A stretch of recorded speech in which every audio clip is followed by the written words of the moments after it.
இன்றைக்கு நம்ம கொடுத்துருக்கிற தலைப்பு கர்த்தருடைய பிள்ளைகளே, நெருப்பு எரிந்து கொண்டிருக்க பாருங்கள். நெருப்பு எரிந்து கொண்டிருக்க பாருங்கள். Keep the fire burning, keep the fire burning. இந்த ரோமர் 12ஆம் அதிகாரத்தில் 11ஆம் வசனம் எடுங்க, சேர்ந்து வாசிக்கலாம். 221வது பக்கம் புதிய ஏற்பாட்டிலே ரோமர் 12:11 சேர்ந்து வாசிப்போமா?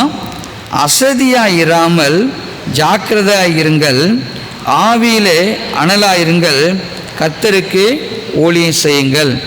இந்த ஆவியிலே அனலாயிருங்கள் அந்த வார்த்தை தான் நான் எடுத்திருக்கிற இந்த நாளிலே. கீப் த ஃபயர் பேர்னிங், ஆவியிலே அனலாயிருங்கள் என்று சொல்லி இந்த வார்த்தை சொல்கிறது. எங்கள் வீட்டில் பல ஆண்டுகளாக விறகு அடுப்பு தான். அப்போது அம்மா என்ன செய்வேன், எங்கள் வீட்டில் நிறைய நேரம் நான் வந்து விளையாடுறதுக்காக தீப்பெட்டி தேடுவேன். ஒருவேளை அம்மா ஒழிச்சு வச்சுருவேன் என்னமோ எனக்கு தெரியாது. ஏன்னா எங்கேயாச்சும் எதுவும் வைக்கல் போரெல்லாம் வீட்டில் இருக்கும், அந்த மாட்டுக்காக இது நான் கொளுத்திடுவேன்னு தெரியுமோ எனக்கு தெரியல. ஆனால் அம்மா அடுப்பில் போனால் அடுப்பு எரியும். நான் ஒரு நாள் பார்க்கும்போது என்ன செய்கிறேன், காலை எழும்பினோடனே அந்த அடுப்பு மேலே சாம்பல் இருந்துச்சு. அந்த சாம்பல் அப்படியே அம்மா வந்து ஒரு கரண்டியை வச்சு நீக்கினாங்க. நீக்கினா அந்த சாம்பலுக்கு கீழே நல்ல கங்கு இருந்துச்சு. ஸோ 2-3 வைக்கலையும் சில குச்சி விறகையும் போட்டு எங்கள் அம்மா ஊதுனாங்க, நெருப்பு வந்துருச்சு. பாருங்கள், அது அணைஞ்ச அடுப்பு மாதிரி தெரிஞ்சிச்சு. ஆனால் அந்த சாம்பலை நீக்கி சில விறகுகளை போட்டு எங்கள் அம்மா ஊதுனோடனே அந்த அடுப்பு எரிந்தது. இன்றைக்கு ஆண்டவர் உங்களுக்கு எனக்கு அதை தான் சொல்கிறார். தம்பி, தங்கச்சி, ஐயா, அம்மா, உங்கள் நெருப்பு மேலே, கங்கல் மேலே சில சாம்பல் இருக்குது, அதை கொஞ்சம் நீக்கிடுங்க. உங்கள் ஆவிக்குரிய வாழ்க்கையை அனல் மூட்டி எரிய விடுங்க, அனல் மூட்டி எரிய விடுங்க என்று சொல்கிறார். ஸோ இந்த நாளிலே நீங்கள் நான் ஒருவேளை நம்முடைய நெருப்பு எரிவதற்கு, நெருப்பு வருவதற்கு சில சாம்பல் நீக்கப்பட வேண்டும், அதில் சில விறகுகள் போடப்பட வேண்டும். எடுத்துக்கொள்வோம் லேவியராகமம் 6ஆம் அதிகாரம், லேவியராகமம் 6ஆம் அதிகாரம். அங்கே யாராவது வாசிக்கலாம்? லேவியராகமம் 6:12-13. லேவியராகமம் 6:12-13.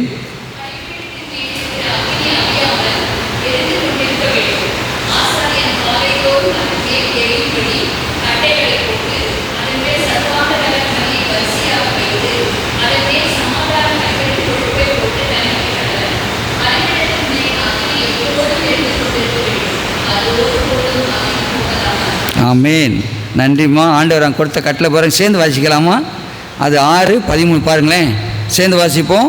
பலிபீடத்தின் மேல் அக்கினி எப்பொழுதும் எரிந்து கொண்டிருக்க வேண்டும், அது ஒருபோதும் அவிந்து போகலாகாது. ஆண்டவர் அங்கே இருக்கிற பிரதான ஆசாரியருக்கும் லேவியருக்கும் மோசே மூலமாய் கொடுத்த கட்டளை இது.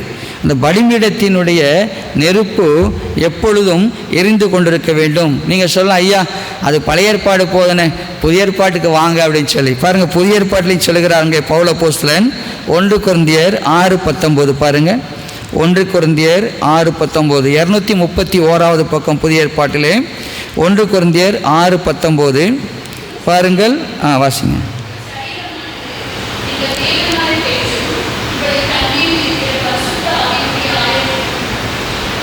சரிதான்.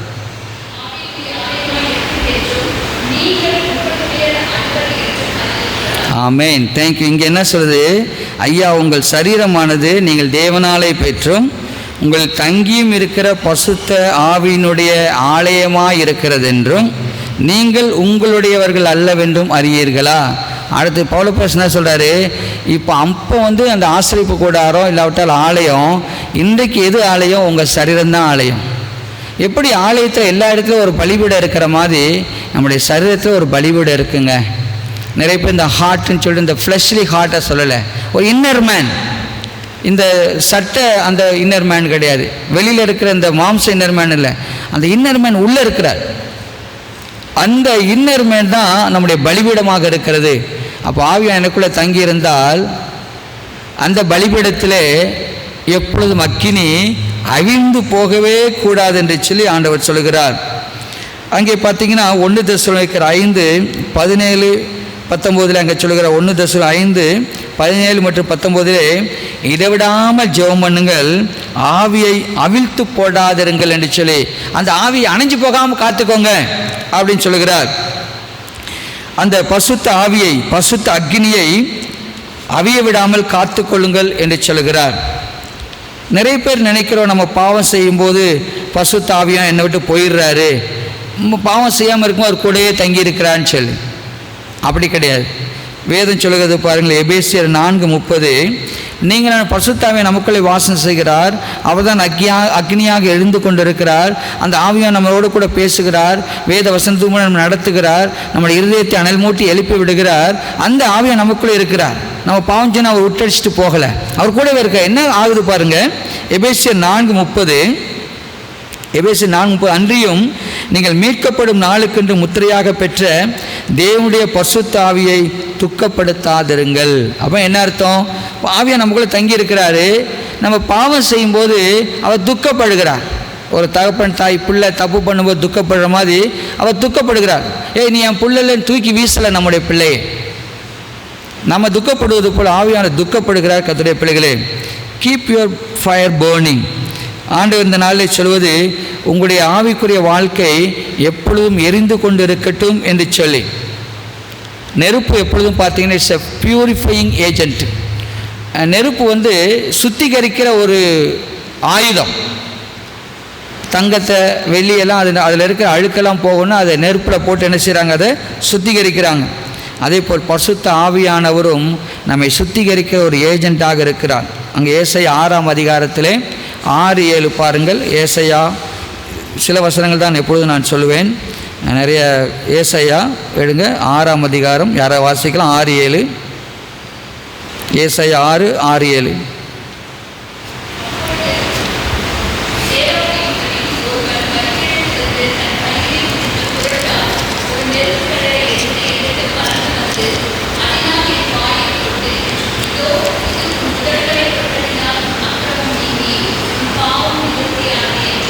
நன்றி.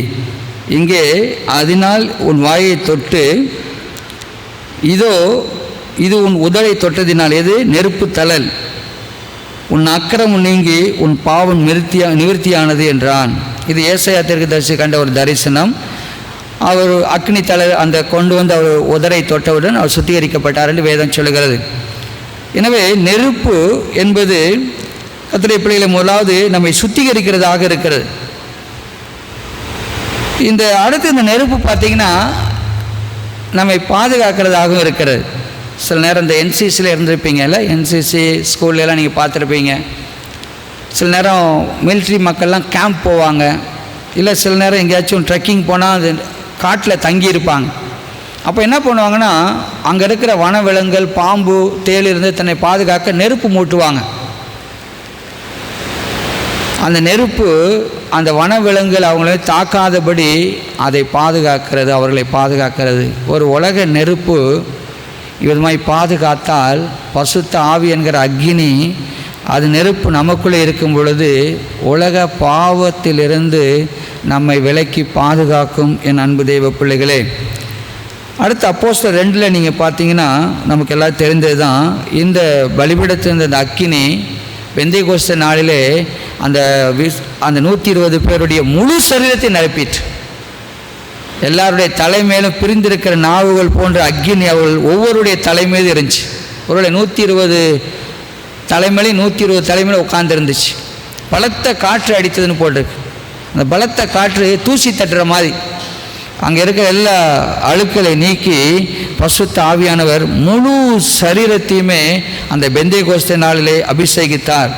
எப்படி இந்த ஒவ்வொரு 4 வருஷத்துக்கு இடையில் இந்த ஒலிம்பிக் நடத்துவாங்க, அந்த கிரீஸ் நாட்டில் இருந்து தான் அந்த விளக்கை ஏற்றிட்டு வருவாங்க. அது ஒவ்வொரு நாடாக அந்த விளக்கு கொண்டு வருவாங்க. 1000 பேர் கிட்டத்தட்ட அந்த ஸ்போர்ட்ஸ் பர்சன்ஸ் என்ன செய்வாங்க, அந்த விளக்கை ஒவ்வொரு நாடுக்காக கொண்டு வருவாங்க. கடைசியில் எந்த நாட்டில் அந்த ஒலிம்பிக் நடக்க போதோ அங்கே கொண்டு அந்த தீபத்தை ஏற்றுவாங்க. அதே போல் அந்த பரலோகத்தின் அக்கினி அப்படியே அன்றைக்கு ஒரு அந்த உலக அக்கினியாக எரிந்து கொண்டிருக்கின்ற சொன்ன அந்த ஆண்டவர் கடைசியாக அந்த பரலோக அக்கினியை உங்கள் மீது என் மீதும் இன்றைக்கு முழு சரீரத்துக்கு கொடுத்திருக்கிறார். அங்கே வேதவசனம் சொல்கிறது, ஆண்டவராக இயேசு கிறிஸ்து தான் அவர் அக்கினியினாலும் ஆவியினாலும் ஞானஸ்நானம் கொடுக்கிறவர் என்று சொல்லி அங்கே யாக்கோபிலே 4ஆம் அதிகாரத்தில் 4-5 வசனங்கள் சொல்கிறது. யாக்கோபு 4:4-5 இதை எடுக்கலாம். 315ஆம் பக்கம், 315வது பக்கம். யாக்கோபிலே 4ஆம் அதிகாரம் அங்கே 4:5 பாருங்கள். யாக்கோபு 4:4-5 315ஆம் பக்கம். விபச்சாரரே, விபச்சாரிகளே, உலக சிநேகம் தேவனுக்கு விரோதமான பகை என்று அறியீர்களா? ஆகையால் உலகத்துக்கு சிநேகிதனாக இருக்க விரும்புகிறவன் தேவனுக்கு பகைஞனாகிறான்.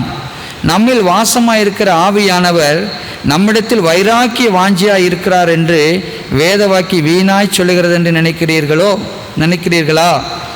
அதாவது என்ன சொல்கிறார், அந்த ஆவி எரிந்து கொண்டிருக்க வேண்டும் என்று சொன்னால் உலக சிநேகம் இருக்கக்கூடாது என்று சொல்லுகிறார்.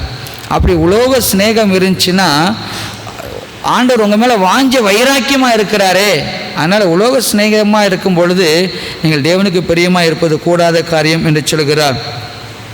எனவே உலக சிநேகத்தை அங்கே தவிர்க்கும்படியாக அங்கே வேதவசனம் நமக்கு எச்சரிக்கிறது. இந்த ஆவிக்குரிய தீயை, பசுத்தாவின் அபிஷேகத்தை, நம்முடைய ஆவிக்குரிய வாழ்க்கையின் அனலை அவிழ்த்து போடுகிற சம் ஃபயர் எக்ஸ்டிங்விஷர்ஸ்.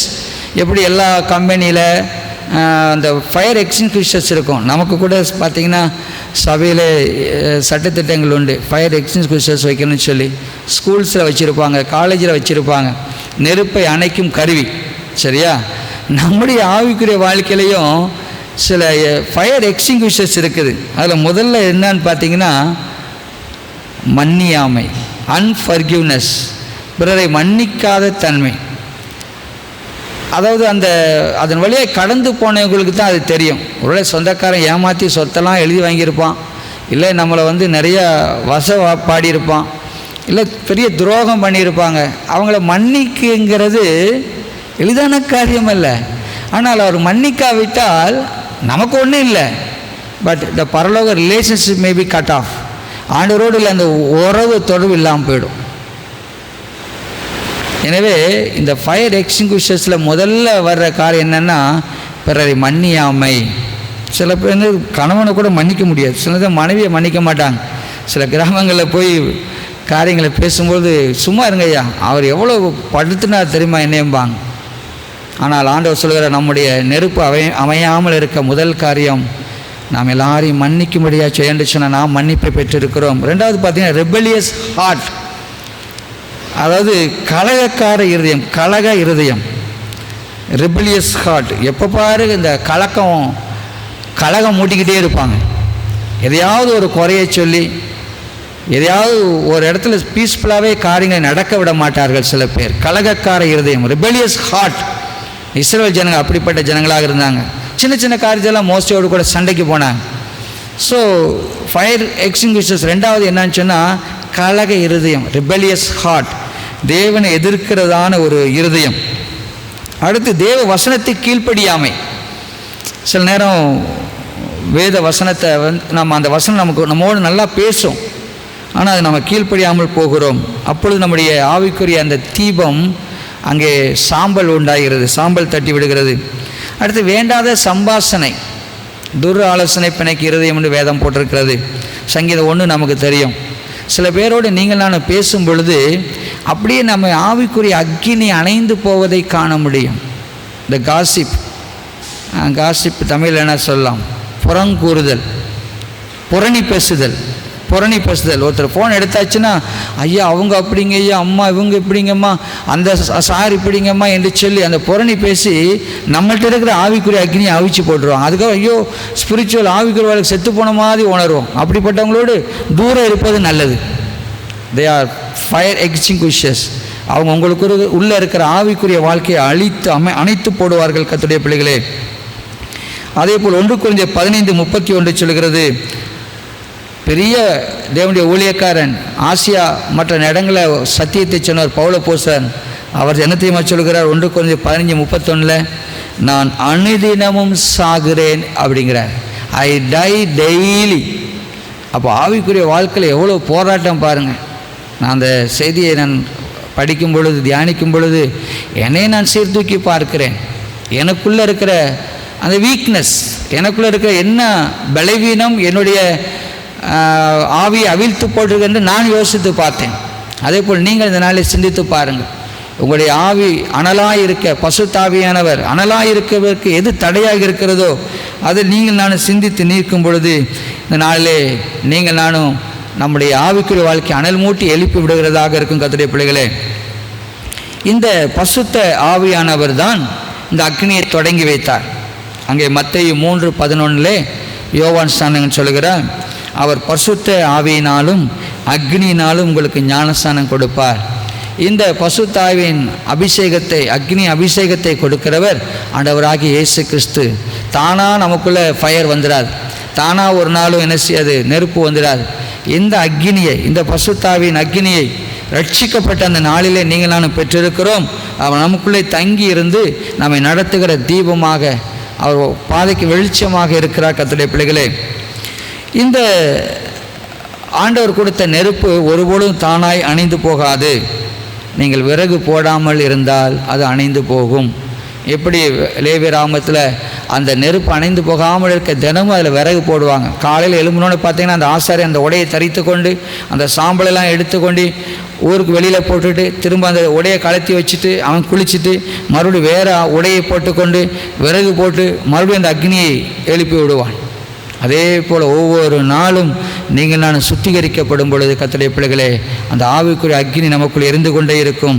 நீங்கள் விறகு போட மறந்தால் அந்த நெருப்பு அணைந்து போகும். You are responsible for your fire. உங்களுடைய ஆவிக்குரிய அனல் மூட்டுதலுக்கு நீங்கள் தான் காரணம்.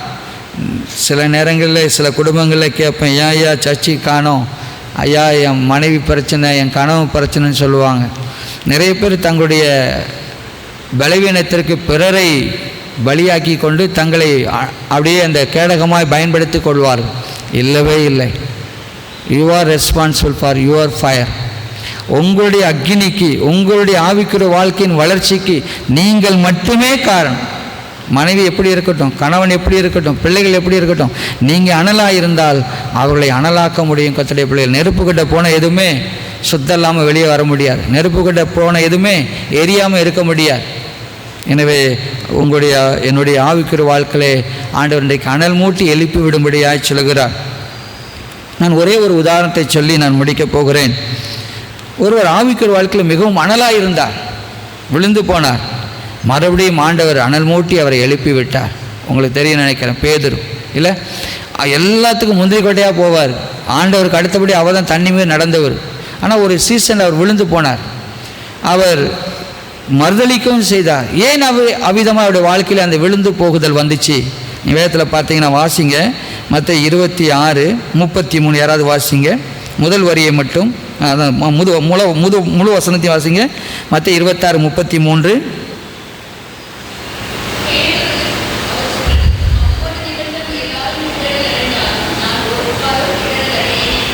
நன்றிம்மா. அவன் என்ன சொல்லுகிறான் பேதுரு அங்கே?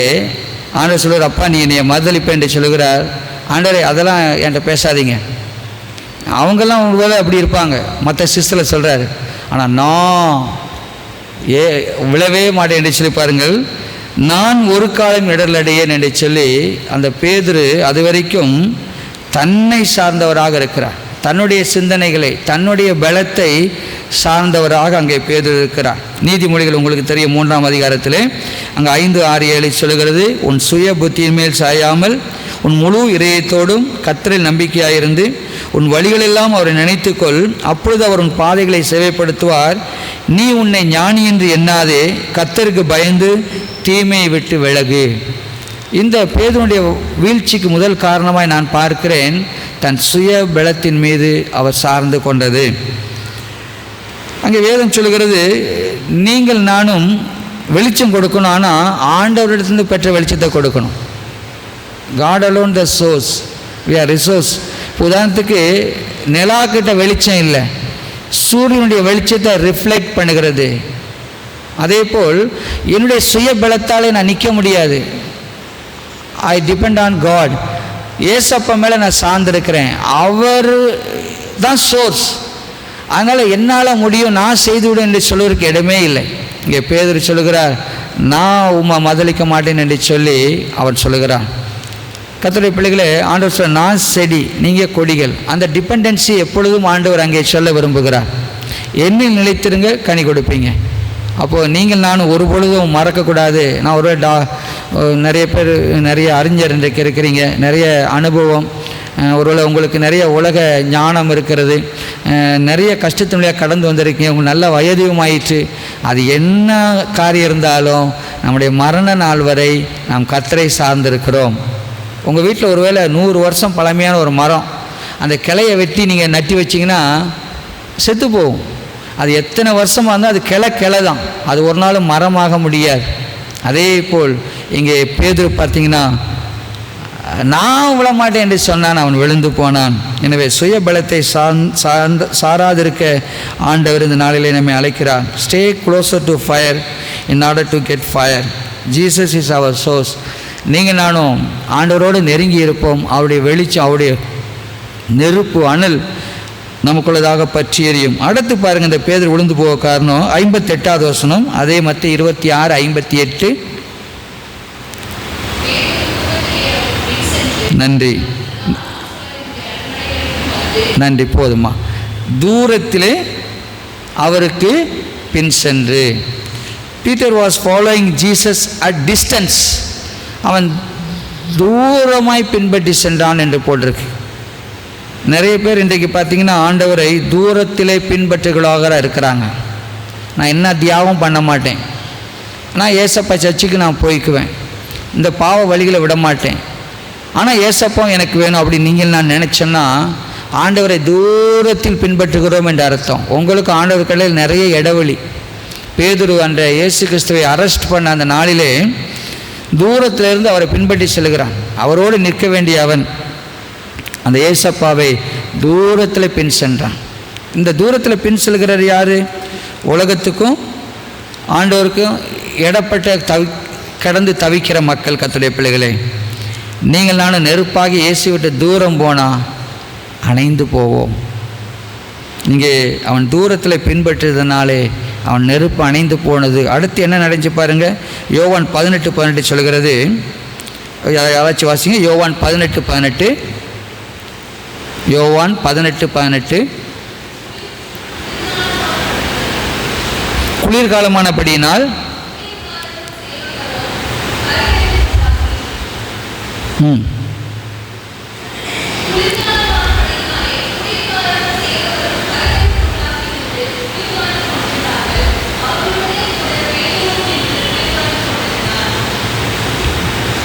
நன்றி. அங்கே அதுக்கு மேலே இப்போ யோவான் 18:12 தானே, அதில் நீங்கள் பார்த்தீங்கன்னா அங்கே போர் சேவகர்கள் மற்றும் அங்கே இருக்கிற அரண்மனை வேலைக்காரர்கள் அங்கே உட்கார்ந்துருக்கிறாங்க. அந்த ஏரோதனுடைய அரண்மனைக்கு முன்னதாக அங்கே அவங்க குளிர்காலமாக இருக்கிறனால அனல் காய்ந்து கொண்டிருக்கிறாங்க. இந்த பேதுரும் போய் அவர்களில் ஒரு நபராக அங்கே உட்கார்றாரு குளிர்காயருக்காக. அந்த நேரத்தில் தானே அங்கே என்ன செய்கிற ஒரு வேலைக்காரி வந்து, நீ அந்த ஏசப்பா பின்பற்ற மாதிரி தருது, உன் பேச்சு செய்து. அதுக்கப்புறம் தான் பேதுரு எழுந்து நீங்கள் தொடர்ந்து யோவான் அந்த 18 வாசித்தீங்கன்னா 18, 19, 20 வாசித்தீங்கன்னா அவர் சபிக்கவும் சத்தியம் பண்ணவும் அவர் தெரியாதுன்னு சொல்லவும் அவர் தொடங்குகிறார் பேதுரு. அங்கே you are sitting in the wrong crowd. அவன் ஒரு தவறான கூட்டத்தில் போய், அவன் எங்கே இருக்கணும்? சீடர்களோடு அமர்ந்திருக்க வேண்டும். ஆனால் ஒரு தவறான கூட்டத்தில் போய் அவன் அமர்ந்ததினாலே அவன் தன்னுடைய விசுவாசத்தை, தன்னுடைய நெருப்பை, தன்னுடைய அழைப்பை எல்லாம் மதலிக்க வேண்டிய நிலைமையாயிற்று. இன்றைக்கு நீங்கள் நானும் ஒரு தவறான கூட்டத்தில் போய் உட்காரும் பொழுது துன்மார்க்குடைய ஆலோசனை நடவாமலும், பாவியுடைய வழி நில்லாமலும், பரியாசக்கார உட்காரும் இடத்தில் உட்காராமலும் என்று வேதவசனம் சொல்லுகிறது. நம்ம ஒரு ராங் க்ரௌடில் போய் உட்காரும் பொழுது நாம் அவர்களைப் போல மாறிவிடுகிறோம். அவர்களுக்காக நம்முடைய ரட்சிப்பை மறுதளிக்க வேண்டிய சூழல் கூட உண்டாகலாம். எனவே நாம் எந்த கூட்டத்தில் சேருகிறோம் என்பது நம்முடைய ஆவிக்குரிய வாழ்க்கையின் அனலை குறைப்பதாக இருக்கிறது. எனவே இங்கே பார்த்தீங்கன்னா அந்த பேதுருடைய அந்த தவறான கூட்டம், அந்த போர்ச்சவர் கூட்டத்தில் போய் அவன் உட்கார்ந்ததினாலே அவன் ஆண்டவரை மறுதளிக்கிறான். நாம் எப்படிப்பட்ட கூட்டத்திலே நான் ஐக்கியம் வைத்திருக்கிறேன், நாம் தூக்கி பார்ப்போம். ஒருவேளை நாம் மற்றவர்களை வெறுக்க இல்லாவிட்டால் அவர்கள் மீது அன்பு செலுத்த வேண்டாம் என்று சொல்லவில்லை. நம்முடைய ரிலேஷன்ஷிப், அந்த உறவு ராங் க்ரௌடில் இருந்துச்சுன்னா, ஒரு உதாரணத்துக்கு இன்றைக்கு வாலிப தமிழ்மா தங்கம்மா சென்னை பகுதிகளை பார்க்கும் பொழுது அந்த ஒரு ராங் ஃப்ரெண்ட்ஷிப், இவர் நல்ல விசுவாசியாக இருப்பான், அவங்களுடைய அம்மா அப்பா அவ்வளோ பக்திமான். தம்பி அறிவாளன் கூட சில காரியங்கள் அந்த நாளில் சொன்னாங்க. சில நல்ல விசுவாச குடும்பத்தை சேர்ந்த பிள்ளைகள் ட்ரக் அடிக்டாகி மாறிவிட்டார்கள், செயின் சுமோக்கராக மாறி இருக்கிறார்கள், குடிகாரர்களாய் மாறி இருக்கிறார்கள். ஏன்னு சொன்னால் wrong crowd, wrong relationship, wrong friendship, தவறான அந்த ஒரு ஃப்ரெண்ட்ஷிப்னாலே இவன் இழுக்கப்பட்டு போனான். நீங்கள் நானும் இன்றைக்கு நம்முடைய யாரோடு, நம்முடைய பிள்ளைகளாக இருக்கட்டும், நாம இருக்கிறோம், மற்றவர்கள் நேசிப்போம், ஜெபிப்போம், அன்பு செலுத்துவோம்.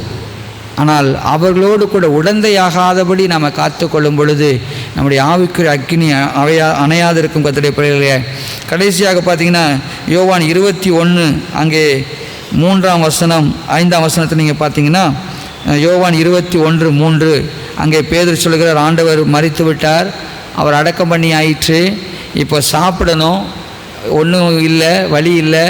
பேதுரு என்ன பண்ணுறார், உடன் சீடர்களை பார்த்தியாப்பா நீங்கள் எப்படியோ நான் மீன் பிடிக்க போகிறேன் அப்படின்னு புறப்பட்டார். யோவான் 21:3 சொல்கிறது, அப்பொழுது பேதுரு சீடர்களை பார்த்து நான் மீன் பிடிக்க போகிறேன் என்று சொல்கிறார். உடனே அவங்க எல்லாரும் நாங்களும் உங்க கூட வரோம் அப்படின்னு புறப்பட்டு போயிட்டாங்க. 5ஆம் வசனம் சொல்கிறது, அங்கே அதிகாலையில் ஆண்டவர் வந்து, பிள்ளைகளே ஏதாச்சும் சாப்பிட்றதுக்கு இருக்கா அப்படின்னு கேட்குறார்.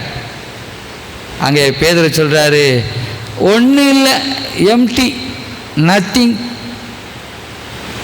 கர்த்தருடைய பிள்ளைகள், நீங்கள் என்ன நினைக்கிற, நிறைய பேர் ரட்சிக்கப்பட்ட பின்பு, ஆண்டவரை ஏற்றுக்கொண்ட பின்பு நீங்கள் உலகத்தையும் அனுபவிக்க முடியாது, பாவ வாழ்க்கையில் இருந்தால் சர்ச்சையும் அனுபவிக்க முடியாது.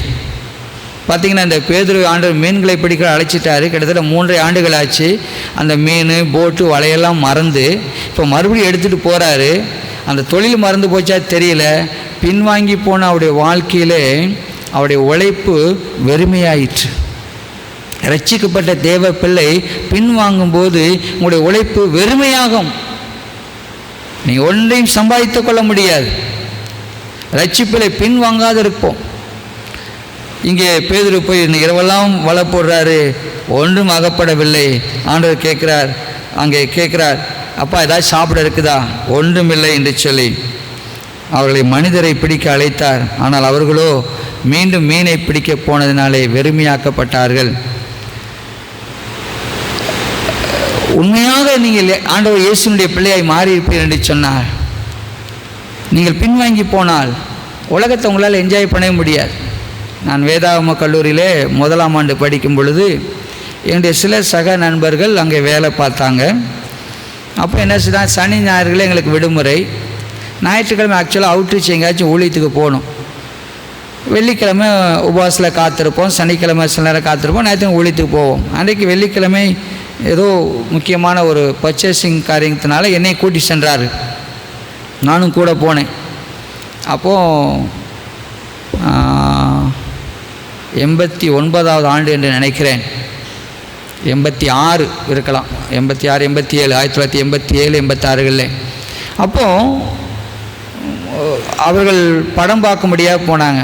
நான் சொன்னேன், இல்லைப்பா நான் ஏதாச்சும் வேலை செய்கிறேன், அப்புறம் நம்ம வந்து உங்க கூட ஜாயின் பண்ணுறேன். அவர்கள் கட்டாயப்படுத்தி கூட்டி சென்று விட்டார்கள் படம் பார்க்கும்படியாக. நான் தியேட்டரில் உட்கார்ந்துருக்கிறேன். கர்த்தருடைய பிள்ளை, படமே நான் பார்க்க முடியல, படமும் நான் பார்க்கலை. ஏன்னு சொன்னால் உள்ளே இருக்கிற அந்த ஆவி அக்கினி, நீ தவறான இடத்துல இருக்கிற, உன் காசை தவறான காரியத்துக்கு நீ செலவழிச்சிருக்கிற. வழியில் வரும்போது வேறு ஒரு பிச்சைக்காரன் காசு கேட்டான், அதுக்கு நாங்கள் போடலை. அப்படியே என்னை குத்தினது தேவ பிள்ளைகளே. படமே நான் பார்க்கல, என்ன படம் கூட ஞாபகத்தில் இல்லை. ஆண்டவர் நமக்குள்ளே வருகிற பொழுது இந்த உலகத்தின் காரியத்தை நீங்களாம் என்ஜாய் பண்ண முடியாது. உண்மையான மனம் திரும்புதல். இன்றைக்கு ஒருவேளை அப்படிப்பட்ட ஒரு மனசாட்சி இல்லாவிட்டால் உங்களுடைய அந்த ஆவிக்குரிய வாழ்க்கை செத்து போயிருந்தா, ஆண்டவரை உயிர்ப்பிக்கும்படியாக சொல்லுகிறார். சாம்பலை நீக்கும்படியாக சொல்லுகிறார். உங்களுடைய ஆவிக்குரிய வாழ்க்கை அனல் மூட்டி எழுப்பி விடும்படியாக ஆண்டவர் சொல்லுகிறார். இந்த மீன் பிடிக்க போன பேதுருவை மறுபடியும் ஆண்டவராக இயேசு கிறிஸ்து சந்திக்கிறார். அதே 21 அதிகாரத்தில் படித்தீங்கன்னா கேட்குறார், பேதுருவே என்னை நேசிக்கிறாய் என்று சொல்லி. அவன் கடைசியாக சொல்கிறான், ஆண்டவரே அதுக்கு முன்னாடி எனக்கு தெரியும், நான் விழமாட்டேன்னு சொன்னவன், ஆண்டவரே எல்லாம் உமக்கு தெரியும் என்று சொல்லுகிறான். He surrendered his life. தன்னை முற்றிலுமாய் தேவனுக்கு அர்ப்பணிக்கிறான். அந்த பேதுருடைய நிழல் பட்டு வியாதிகள் சுகமானது. அவனுடைய சால்வை பட்டு ஜனங்கள் சுகமானார்கள். ஒரு 3 நிமிஷ பிரசங்கம் 3000 பேர் ரட்சிக்கப்படுறாங்க. 5 நிமிஷ பிரசங்கம் 5000 பேர் ரட்சிக்கப்படுறாங்க. சபை வளர்ந்து பெருகுகிறது. கர்த்தருடைய பிள்ளைகளே, அதனால் என்னை உங்களையும் ஆண்டவர் ஆவிக்குரிய வாழ்க்கை அனல் மூட்டி எழுப்பி விடும்படியாக அழைத்திருக்கிறார். நீனா நம்ம சிந்தித்து பார்ப்போம், என்னுடைய ஆவிக்குரிய வாழ்க்கை விதமாக இருக்குது என்று சொல்லி. பேதுருவை ஆண்டவர் ரட்சிக்க மட்டுமல்ல, அவனை ரெஸ்டோர் பண்ணார். அவர் Jesus God is not alone the saviour, is a restorer. மீண்டுமாய் உயிர்ப்பிக்கிறவர், மீண்டுமாய் நம்மை கட்டி எழுப்புகிற தேவன். இந்த நாள் உங்களுக்கும் எனக்கு அது கொடுக்கப்படுகிறது, நம்முடைய ஆவிக்குரிய வாழ்க்கையை உயிர்ப்பிக்கும்படியாய். நானும் எங்கள் அண்ணனும் ரொம்ப சேட்டை. அப்போ ஒரு முறை ஊரில் அங்கே பார்த்திங்கன்னா பஜார் உண்டு. அது ஒன்றும் பெரிய பஜாரில், ஒரு சின்ன பஜார் தான். நம்முடைய வாவு சிதம்பரனார் பிறந்த ஒரு ஓட்டப்படாரம். ஒரு விசேஷத்துக்காக சொல்லியிருக்கிறோம். அப்போ எங்கேயும் போகாதான்னு சொல்லிக்கிட்டே இருக்கிறாரு. எங்கள் அண்ணன் கூப்பிட்டு போயிட்டா, நாங்கள் தொலைஞ்சு போயிட்டோம். கிட்டத்தட்ட எல்லோரும் தேடுறாங்க. அதுக்கு அப்போ வேறு இந்த ஒரு திருவிழா கூட்டம் வேறு. அப்போ ரொம்ப நேரத்துக்கு அப்புறம் கண்டுபிடிச்சாங்க. வீட்டுக்கு வந்தால் எங்கள் அண்ணனுக்கு நல்ல சமத்தே அடி, நல்ல அடி வாங்கினான். என்னை பார்த்தார், என்ன தெரியுமா சொன்னார்? எங்கள் பெரியப்பா என்னை பார்த்து சொன்னார், கெட் அவுட், ஓடிப்போ அப்படின்ட்டார். ஏன்னா நான் அவள் பிள்ளை இல்லை, எங்கள் அண்ணன் அவருடைய பிள்ளை. அடி சமத்தியாக கொடுத்தார். ஆனால் என்னை அவர் தண்டிக்கவில்லை, ஓடிப்போன்ட்டார். ஏன்னா நான் அவருடைய பிள்ளை இல்லை. இன்றைக்கு ஆண்டவருடைய தேவ பிள்ளைகளே, ஆண்டவருடைய நீங்கள் பிள்ளையாக இருந்தால் தான் உங்கள் மேலே அவருக்கு உரிமை இருக்குது. அவரை ஏற்றுக்கொண்டு ரட்சிப்பை இன்றைக்கு புதுப்பித்தால் தான் அந்த ஆண்டவருக்கு உங்கள் மேலே உரிமை இருக்குது. இல்லாட்டி என்னை விட்டு அகண்டு போங்கன்னு சொல்லிவிடுவார். என்னிடத்தில் உங்களுக்கு பங்கு இல்லைன்னு சொல்லிவிடுவார். பிசாசுக்கு உலகத்துக்கு உண்டாக்கப்பட்ட அந்த அக்னிக்கு போங்கன்னு சொல்லிவிடுவார். ஆண்டவரே என்னை நீங்கள் அப்படி போகன்னு சொல்லிடக்கூடாது ஆண்டவர், கெட் அவுட் ஃப்ரம் ஹியர்னு சொல்லிடக்கூடாது ஆண்டவரே. நான் உங்களுடைய பிள்ளை, உங்களுடைய குமாரன், உங்களுடைய குமாரத்தி, என்னை நான் உங்களுடைய பிள்ளையாண்டைக்கு அர்ப்பணிக்கிறேன்னு சொல்லுங்கள். ஆண்டவர் ஒரு நோக்கத்தோடு இந்த செய்தி எனக்கு கொடுத்தார். எனக்கு இது ஆஸ்வாதமாக இருந்துச்சு. மறுபடியும் என்னுடைய ஆவிக்குரிய வாழ்க்கையில் அனல் மூட்டி எழுப்பி விடும்படியாக. நிறைய சாம்பல் படிஞ்சிருச்சு. ஒரு ஆவிக்குரிய வாழ்க்கை ஒரு டிசிப்ளின் இல்லை, ஒரு நேரம் கடைபிடிக்கிறது இல்லை. இல்லாவிட்டால் காலை இந்த நேரத்தில் எழும்பணும், இந்த நேரத்தில் ஜெபம் பண்ணணும், இந்த நாளில் உபவாசம் பண்ணணும், இப்படி செய்யணுங்க. அந்த ஒரு திட்டமே இல்லாதபடி இருந்தேன். ஆண்டவர் சொன்னார், ஆவிக்குரிய வாழ்க்கையில் அந்த சாம்பல்கள் நீக்கப்படணும். ஆவிக்குரிய வாழ்க்கை நீ அனல் மூட்டி எழுப்ப விடப்படணும். அதுக்கு வேத வசனம் நமக்கு உதவி செய்யுது, ஜெபம் நமக்கு உதவி செய்யுது.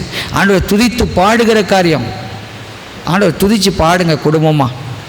அதுக்கப்புறம் பார்த்தீங்கன்னா ஆலய ஐக்கியத்தை விடாதிருங்க, the fellowship of a believer. ஏற்கனவே ஒரு முறை கதை சொல்லியிருக்கார். ஒரு மனுஷன் அடிக்கடி சர்ச்சுக்கு வரமாட்டார். அவர் ஒரு நாள் குளிர் காய்ந்து கொண்டிருந்தார். அப்போ பாஸ்டர் அங்கே போய் அங்கேருந்து ஒரு விறகு எடுத்து தனியாக வச்சார். பாஸ்டர் ஒன்றுமே பேசலை. அந்த விறகு அணிஞ்சு போச்சு. அந்த மனுஷன் பாஸ்டர், ஐயா இனிமேல் நான் சர்ச்சுக்கு ஒழுங்காக வந்துடுறையா அப்படி சொன்னார். தனியாக ஒரு கட்டை எவ்விதமாக எரிய முடியாது. அதே போல் தனியாக ஒரு மனிதன் இருக்கும்பொழுது விழுந்து போக வாய்ப்பு உண்டு. ஆண்டவரே 2 பேராக போக சொல்கிறார் ஊழியத்துக்கு. உங்களுக்கு ஒரு ஃபெலோஷிப் தேவை.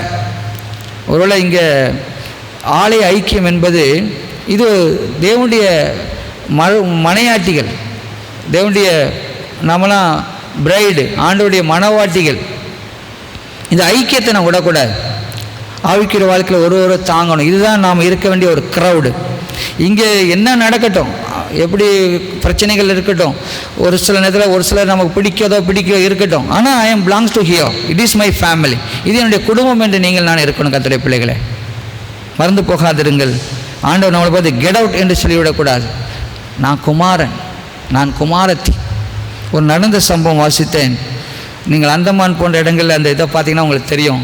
சில தீவுகள் பார்த்திங்கன்னா நடுக்கடலில் இருக்கும். அது பார்த்திங்கன்னா அந்த எங்கே அந்த மாதிரி தீவு இருக்குதோ அங்கே நல்ல ஆழமாக இருக்கும் கடல், அதனால கப்பல் போக்குவரத்து வர முடியும். ஸோ இந்த பாறையில் மோதாமல் இருக்கிறதுக்கு அதில் கலங்கர விளக்கத்தை கட்டிடுவாங்க. அப்படி ஒரு கலங்கர விளக்கம் பார்த்திங்கன்னா ஒரு இடத்துல இருந்துச்சு. அதில் ஒரு கலங்கர விளக்க தினமும் ஏற்றுகிற அதிகாரி இருந்தால் அவருக்கு மாதத்துக்கு இவ்வளோ கோட்டா அப்படின்னு சொல்லி அவருக்கு ஆயில் கொடுத்துருவாங்க, டீசல் கொடுத்துருவாங்க. இப்போ தானே உங்களுக்கு இந்த பவர்லாம், அப்போ பார்த்திங்கன்னா அந்த டீசல் விளக்கு தான் எரியும். இவர் என்ன செய்தார், அங்கே இருக்க சில படகு வைத்திருப்பவர்கள் இந்த டீசலை கடன் கேட்டாங்க. அவர் கடன் கொடுத்துட்டார். அப்படி கடன் கொடுத்ததுனால இவருக்கு அந்த கொடுத்த கோட்டாக்குள்ளதாக அதனால் ஒரு நாள் விளக்கு ஏற்ற முடியல. அவர் டீசல் இல்லை, ஆயில் இல்லை, அன்றைக்கி விளக்கு ஏற்றலை. அடுத்த நாள் பார்த்திங்கன்னா நிறைய கப்பல் சேதம், பொருள் சேதம், உயிர் சேதம். அந்த கப்பல்கள் அந்த பாறைகளில் மோதி உடைந்து போனது. அவர் மிகவும் அதிர்ந்து போனார். ஐயோ, ஒரு நாள் இந்த விளக்கு ஏற்றது இவ்வளோ பெரிய சேதங்களா, என்னை நம்பி இத்தனை பேர் இருந்தாங்களா, ஐயோ நான் இதை மீன் பண்ணவே இல்லை, இந்த மாதிரி ஆபத்து வரும்னு என்னுடைய எதிர்பார்ப்பு இல்லை என்று சொல்லி அந்த அதிகாரி சொன்னார். என் அன்பு தெய்வ பிள்ளைகளே, நீங்கள் நான் ஒருவேளை நினைக்கலாம் நான் என்ன ஒரு சாதாரண மனிதனான்னு சொல்லி. ஆனால் உங்களுடைய வெளிச்சத்தை நம்பி உங்கள் வெளிச்சத்தை பார்த்து சில பேர் தேவ பிள்ளையாக இருக்கலாம். நீங்கள் வீழ்ந்து போனால் அவர்களுக்கு அதுவும் ஆபத்தாக இருக்கும். கர்த்தருடைய பிள்ளைகளே, நாம் கலங்கரை விளக்கு, நம்ம வெளிச்சம், மற்றவர்களுக்கு வெளிச்சமாக காட்டக்கூடிய வேண்டியவர்கள். கர்த்தருடைய பிள்ளைகளே, ஆண்டவராகிய இயேசு கிறிஸ்து வருகிற நாள் வரை நம்முடைய அக்கினி எரிந்து கொண்டிருக்க வேண்டும். ஆவியை அவிழ்த்து போடாதிருங்கள். தீமோத்தேயுக்கு சொல்கிறாரு, ஃப்ளேம் யுவர் ஃபயர், உன்னுடைய ஆவிக்குரிய விளக்கை நீ எரிய விடு என்று சொல்லி. இந்த நாளில் நீங்கள் நான் யோசித்து பார்க்கலாம். ஒரு டிசிப்ளின் ஆன ஒரு ஸ்பிரிச்சுவல் லைஃப்பை பெற்றுக்கொள்வோம். ஆண்டவருக்குன்னு ஒரு நேரத்தை ஒதுக்குங்க, ஜெபம் பண்ணுங்க, குடும்பமாக கர்த்தரை துதிங்க, ஆலய ஐக்கியத்தை விட்டு விடாதிருங்கள். யார் எதுவாக இருக்கட்டும், நான் கர்த்தருடைய ஆலயத்தினுடைய அங்கத்தினர், நான் ஆண்டோடைய வருகை நாள் வரை என் தீபம், ஆவியானவர் எனக்குள்ளே ஊற்றப்பட்ட அந்த தீபம் அணைந்து போகாதபடி நான் காத்து கொள்ளட்டும் என்று சொல்லுங்கள்.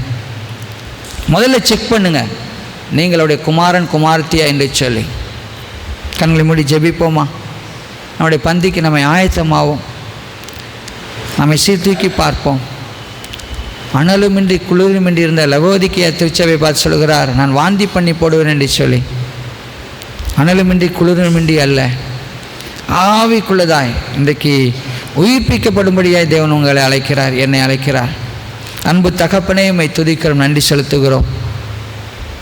ஆவிக்குற வாழ்க்கையிலே நாங்கள் அனலாக இருக்கும்படியா எங்களுக்குள் இருக்கிற அக்கினி ஆலயமாக எங்களுடைய சரீரத்திலே எப்பொழுதும் எரிந்து கொண்டிருக்கட்டும் என்று சொன்னவரே, இந்த வார்த்தையை கேட்குற ஒவ்வொரு தெய்வப்பிள்ளை இந்த நாளிலே மனம் திரும்பி ஆண்டவரே உம்முடைய குமாரன் குமாரத்தியாய் மாறட்டும். அப்பா, உலகத்தை நாங்கள் சார்ந்தவர்கள் அல்ல, நாங்கள் தேவ ஐக்கியத்தை, தேவ குடும்பத்தை சார்ந்தவர் என்பதை எங்களுக்கு உணர்த்தினீர், நன்றி செலுத்துகிறோம். வேத வாசிக்கவும் ஜெபிக்கவும் ஐக்கியங்களை கைவிடாதற்கு எங்களுக்கு உதவி செய்யும். வந்த ஒவ்வொரு பிள்ளைகளையும் ஆசீர்வதியும். உடைய பந்திக்கு எங்களை ஆயத்தமாக்கும். இயேசு மூலம் வேண்டிக் கொள்கிறோம் பிதாவே, ஆமேன், ஆமேன்.